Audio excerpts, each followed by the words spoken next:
buenos días, muy buenas tardes o muy buenas noches. Soy Carlos Oya y aquí estamos una semana más en un nuevo podcast de Directo Misterio. En esta primera parte, hoy os quiero contar una historia que ocurrió allá por 1800. Una historia en la que ya hay película sobre ella, ya hace unos años que hay una película. Posiblemente si os digo Manuel Blanco, no deis todavía con el personaje del que os voy a hablar. Algunos ya sacaréis el nombre de esta persona, lo identificaréis si os digo que era conocido como el sacamantecas o el hombre del saco.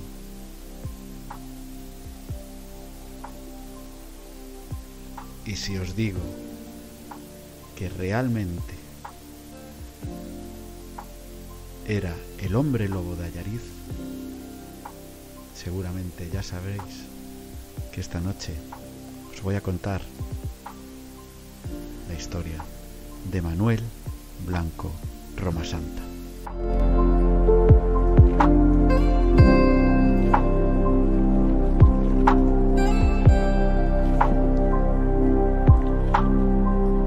Voy a contar algo. El año pasado recorrí esos bosques en los que Romasanta llevaba sus crímenes, ejecutaba sus crímenes. Y la verdad que en varios momentos del recorrido comentamos que si en este año en el que estamos, que era 2022, estos bosques son así, no quiero ni pensar cómo sería caminar por aquí en 1820, 1815, ya que si estabas en un sitio inhóspito que no nos encontramos a nadie, de una belleza espectacular, en aquellos años Romasanta sabía dónde cometer esos crímenes. Intentamos llegar a su pueblo natal, a Esgos, en coche. Y como cosa del destino, aquellos caminos decidimos no recorrerlos con vehículo. Ya era complicado recorrerlos en algo motorizado. Vuelvo a decir, no quiero ni imaginarme en 1800.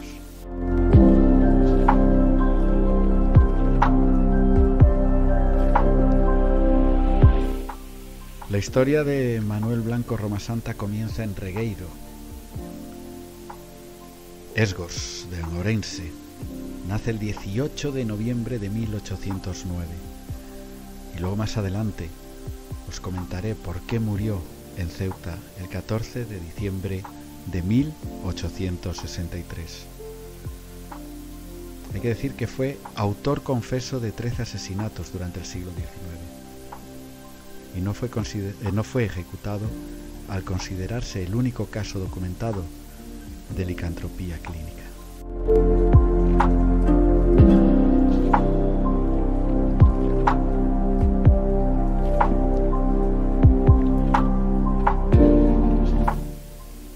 Sus padres, Miguel Blanco y María Romasanta, tuvieron 4 hijos más.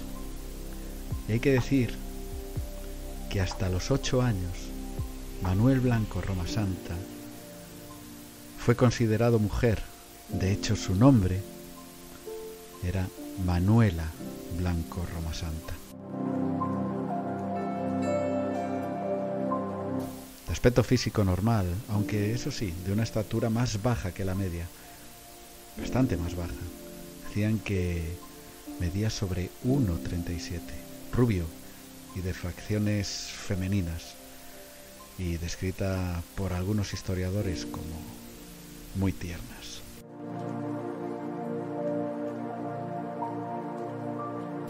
Fue al colegio para la época de la que estamos hablando. Sabía leer, escribir. Dicen que cosía y bordaba y que trabajar sí que trabajó de modista. A los 22 años se casó, pero su esposa falleció al año siguiente. Sé que estaréis pensando que igual tuvo algo que ver. No.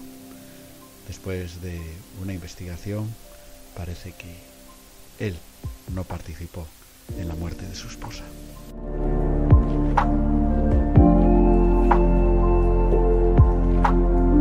Tras enviudar en 1833, decidió dejar la vida sedentaria y empezó a dedicarse a la venta ambulante, trasladándose para ello durante los primeros años a la zona de Esgos y posteriormente ya abarcando toda Galicia.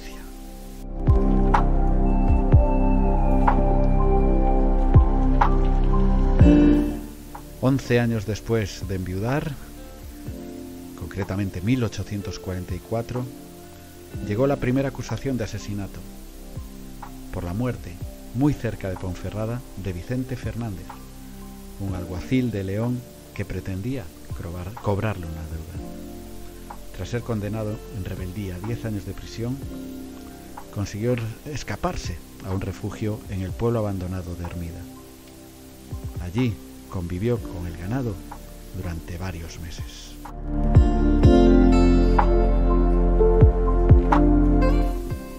En este pueblo volvió a aparecer en público, pero bajo la falsa identidad de Antonio Gómez.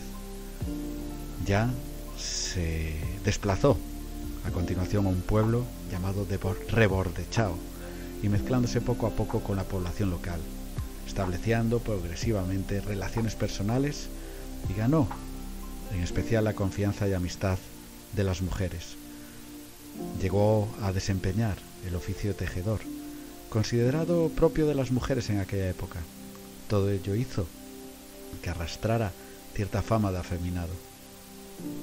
Además, continuaba ejerciendo de vendedor ambulante y de acompañante, sobre todo de aquellas mujeres que debían de atravesar los bosques.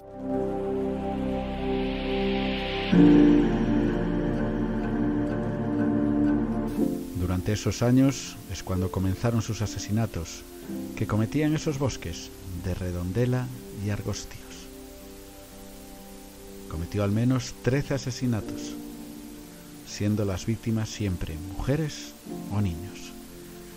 Las desapariciones pasaban desapercibidas, ya que se encargaba de que sus familiares recibieran misivas contando que se habían establecido en otros lugares, logrando eludir así la justicia durante muchos años.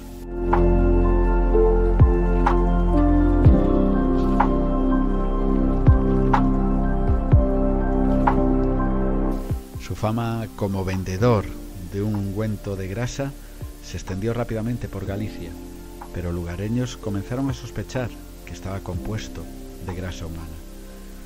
La aparición de algunas pertenencias de los desaparecidos acrecentó las sospechas sobre las desapariciones, cada vez mucho más comentadas. Planeó su huida, llegando a salir de Galicia con un pasaporte falso.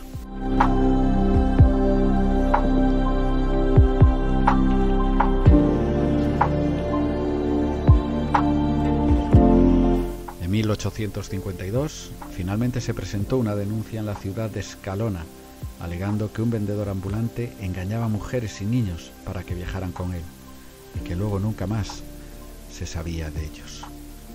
Por ello, las autoridades iniciaron su búsqueda como sospechoso. Más adelante, ya estos rumores fueron creciendo y todo el mundo hablaba sobre el vendedor de grasa. Finalmente, fue capturado en Nombela, provincia de Toledo, y juzgado en Allariz, Orense. El fiscal era Manuel Blanco Bastida.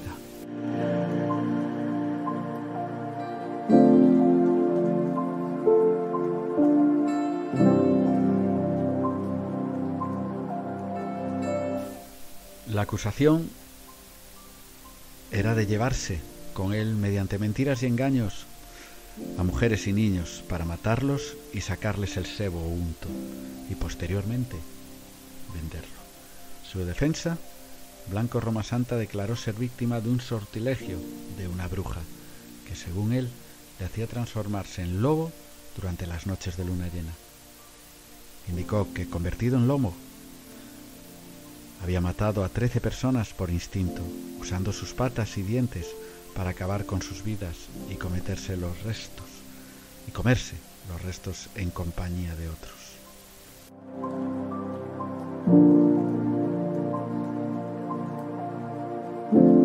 A continuación, os voy a leer la declaración de Manuel Blanco Roma Santa.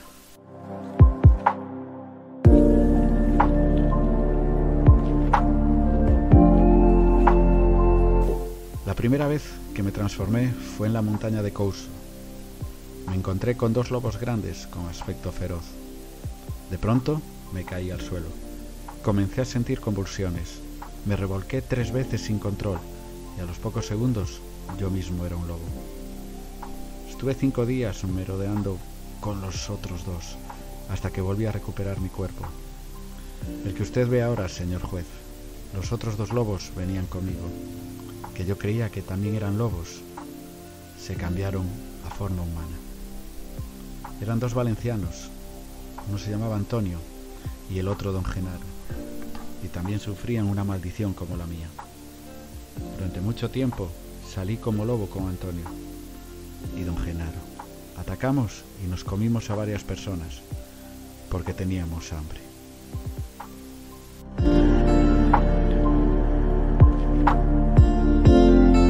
Como os he comentado,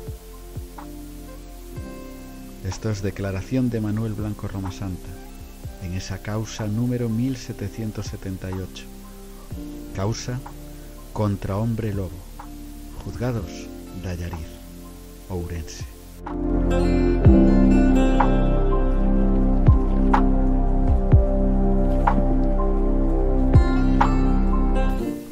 Roma Santa más tarde alegaría que lo que sufría no era una maldición, sino una enfermedad.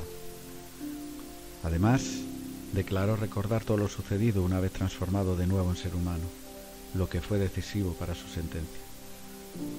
La defensa del reo argumentó que no se podía probar un asesinato con una única confesión, aunque ésta fuera la del propio acusado. El juicio, conocido como la causa contra el hombre lobo, duró aproximadamente 1 año.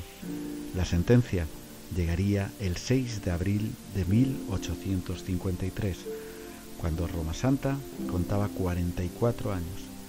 Se consideró que ni estaba loco ni era idiota o maníaco y se le condenó al garrote vil por los únicos 9 asesinatos que se le pudieron probar y a pagar una multa de 1000 reales por víctima.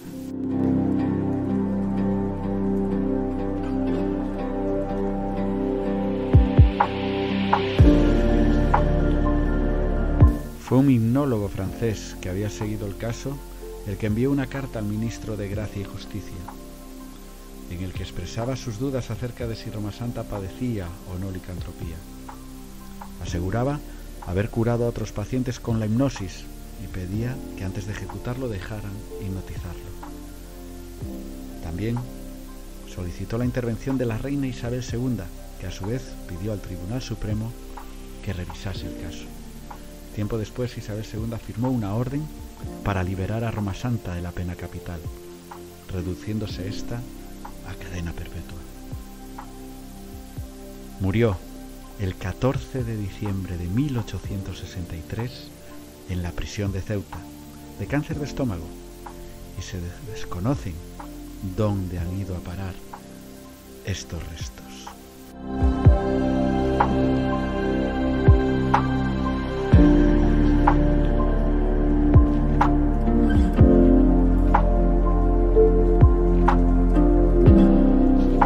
Sobre su muerte, dónde están sus restos, hay varias hipótesis que os voy a comentar. Hasta 2009 se creyó que Roma Santa había muerto en 1854 en Allariz, en la prisión de Allariz, donde cumplía condena. El El 30 de mayo de 2009, en un documental de la Televisión de Galicia, se sospechaba la posibilidad de que hubiera muerto en otro lugar y se apuntaba al castillo de San Antón, en La Coruña. En 2011, en las jornadas Manuel Blanco Romasanta celebradas en Allariz, a finales de octubre, los investigadores orensanos Cástor y Félix Castro Vicente presentaron pruebas en diversos recortes de prensa de la época que aseguraban que Romasanta falleció en una cárcel de Ceuta de un cáncer de estómago en 1863. Su relación con las referencias a las pruebas sobre el fin de Romasanta están publicadas en su página Música Rabeosa.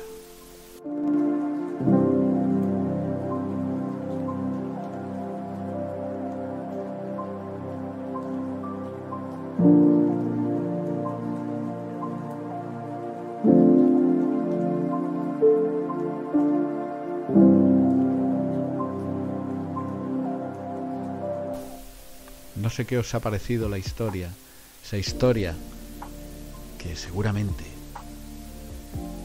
muchos ya conocíais y otros que habéis descubierto ahora. Habréis visto la película. Una de sus protagonistas es Elsa Pataky. Una gran película, la verdad, y que recrea muy bien la época con esa niebla en los bosques orensanos, esos bosques de Allariz, esos preciosos y espectaculares bosques de la zona de Allariz.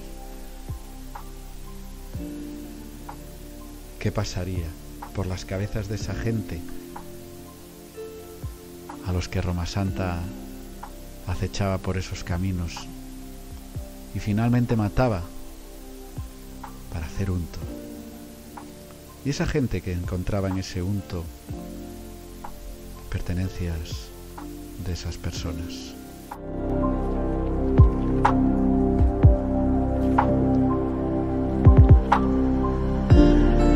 Vuelvo a deciros, es una zona preciosa para recorrer, una preciosa zona para hacer senderismo, deportes.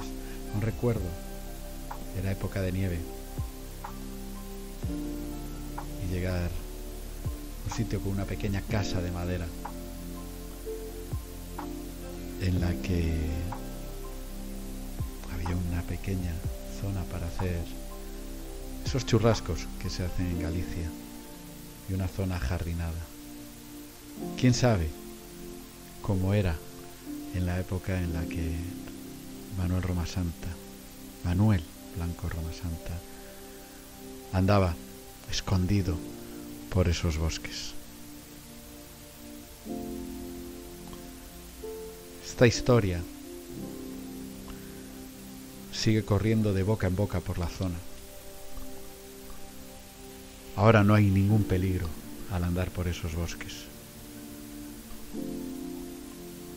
Se puede andar en paz, tranquilidad, escuchando toda esa naturaleza que hay, viendo todas esas especies de árboles que dan un color especial a toda la zona. Quizás en breve vuelva a recorrer esos senderos que me maravillaron y que en una época la gente estaba atemorizada por pasar por ellos.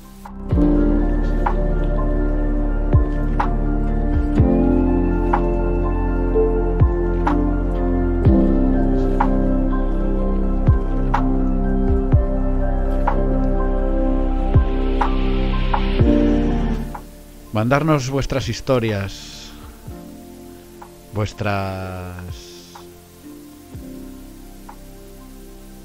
opiniones y, por supuesto, comentarnos de quién queréis que hablemos, que investiguemos para hablar en la primera parte de nuestro podcast. Tenemos innumerables personajes, innumerables zonas para hablar de ellas, pero os vamos a dar prioridad. Ya sabéis nuestras redes sociales, nuestro Instagram, directo_misterio, Nuestro Facebook es el nombre del programa, Directo Misterio, y nuestro correo, directomisterio@gmail.com. Ahí mandarnos todas vuestras sugerencias. Cambiamos de tercio. Espero que os haya gustado la historia de Roma Santa. Y vamos a hablar de la investigación que pudisteis ver y que podéis ver en nuestro canal de YouTube de este pasado fin de semana. Seguimos recorriendo la carretera PO 552.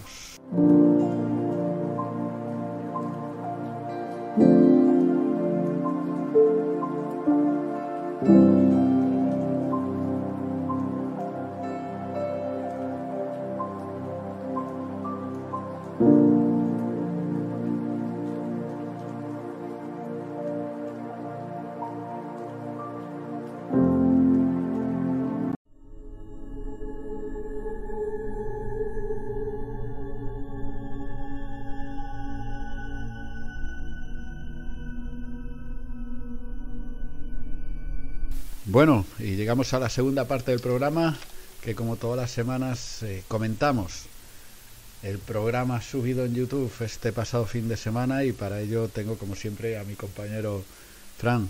Fran, buenas noches. Hola, ¿qué tal? Buenas noches. Nos llevamos incluso nosotros una sorpresa, ahora hablaremos de ello, pero bueno, ¿qué te pareció el programa?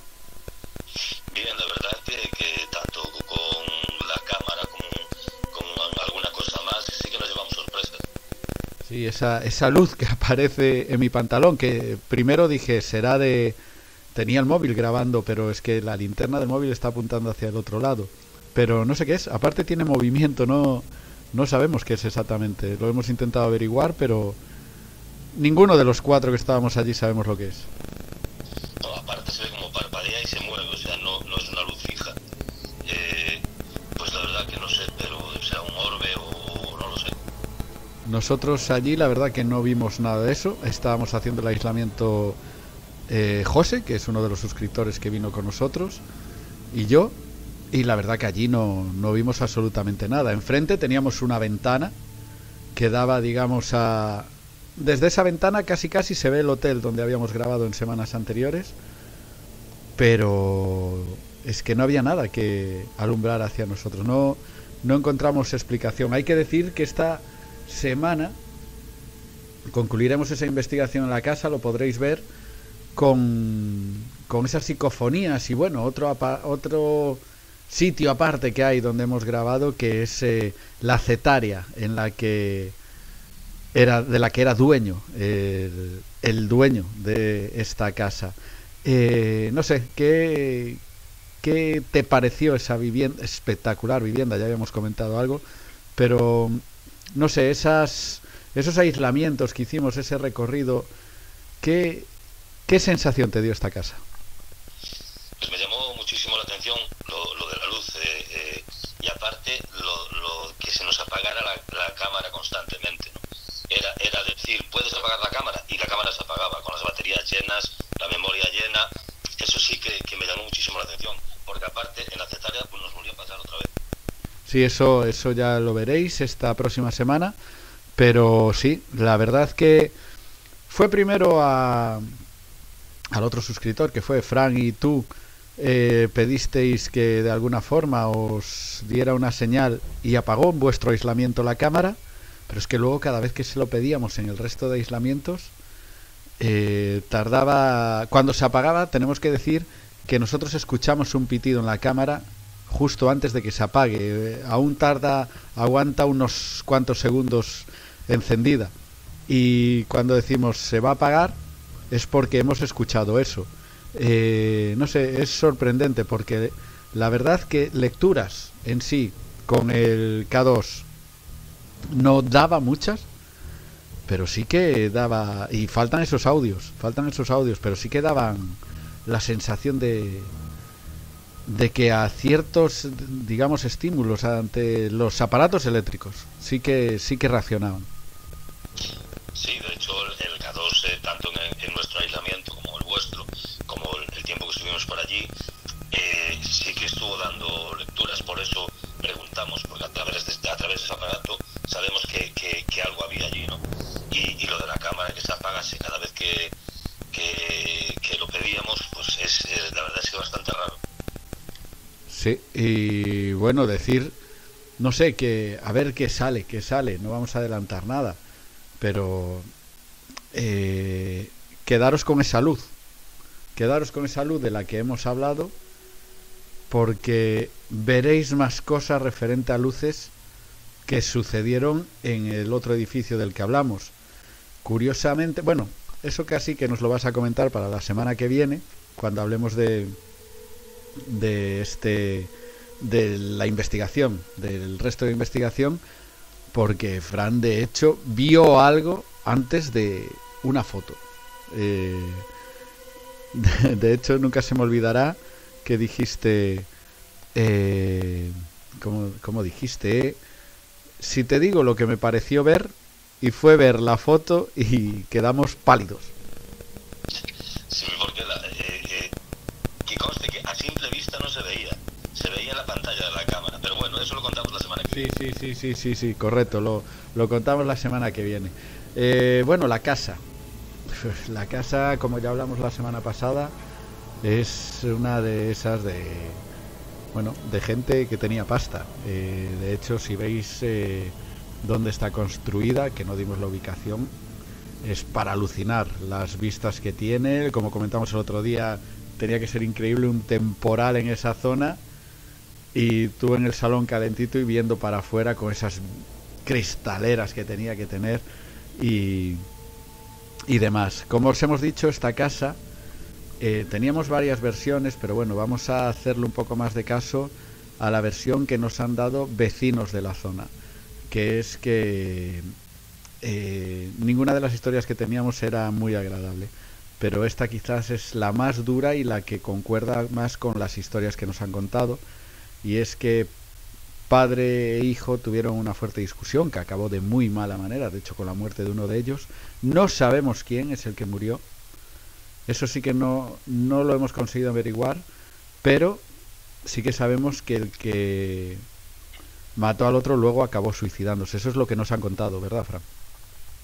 Sí, esos los testimonios de vecinos, lo que nos han dicho es eso, ¿no? Que un padre y un hijo discutieron, acabó la cosa muy mal, pero claro, hablan de recuerdos y de oídas, no tenemos nada oficial. Sí, sabíamos de historias, incluso de gente dedicada al contrabando y todo eso, pero bueno, siendo la casa como es, así, no sé, familiar, tipo con su empresa que tenían al lado y demás, puede ser que efectivamente esté ahí la base de un suceso que ocurrió en esa casa. Casi estamos seguros de que fue eso. Sí, es la versión que más peso puede tener, ¿no? Aparte es lo que decías tú antes, la casa en su momento, eso tenía que ser espectacular, por la zona en la que está y por el tipo de casa que es. Sí, es una zona que aparte es de gente que ha tenido mucha pasta, o que tiene mucha pasta, mucho dinero, y que bueno, que mucha gente, la gente que viváis por ahí, seguro que ya por las pistas que os hemos dado sabréis de qué casa se trata, y el hotel también, porque no estamos dando las ubicaciones, pero la verdad que es un lugar siniestro. Esos grafitis en las paredes que habéis podido ver, quizás le dan algo más de siniestro al lugar. Bueno, Fran, pues esta próximo fin de semana la Cetaria. No hemos grabado mucho dentro de la Cetaria, pero sí que han ocurrido cosas. Sí, la verdad que sobre todo con el tema de las luces que hablábamos antes, yo creo que la gente se va a sorprender.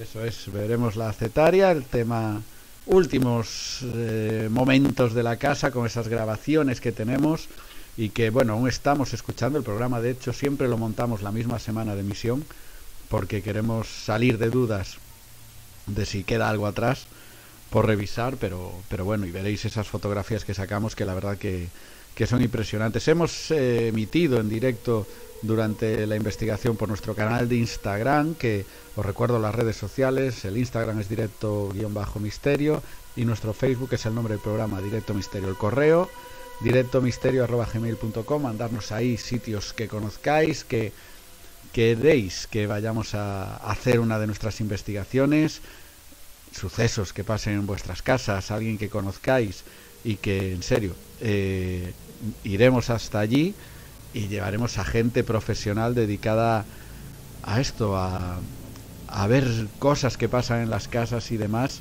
y para que os intenten dar una solución. Fran, pues lo dejamos para la siguiente semana. Concluimos ya con esta investigación en la casa. Seguirá la investigación en la carretera PO 552.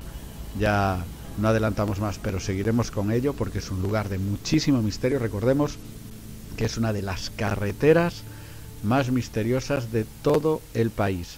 Así que, Fran, para la semana aquí otra vez comentando el final de la investigación en la casa. Pues muy bien, hablamos para la semana. Hasta luego. Eso es, para la semana otra vez aquí con el podcast. Próximo miércoles nuevamente, 10 de la noche. Y este sábado acabamos esa investigación en casa y lugar de trabajo de esta familia. Y luego continuaremos, que bueno, vemos que os está gustando mucho esta serie de programas. Podemos decir que es una miniserie dentro de Directo Misterio de la carretera PO 552. Acordaros de nuestras redes sociales, que os las he repetido hace un momento. Y nada, que como siempre soy Carlos Oya y como siempre digo, muy buenos días, muy buenas tardes, muy buenas noches.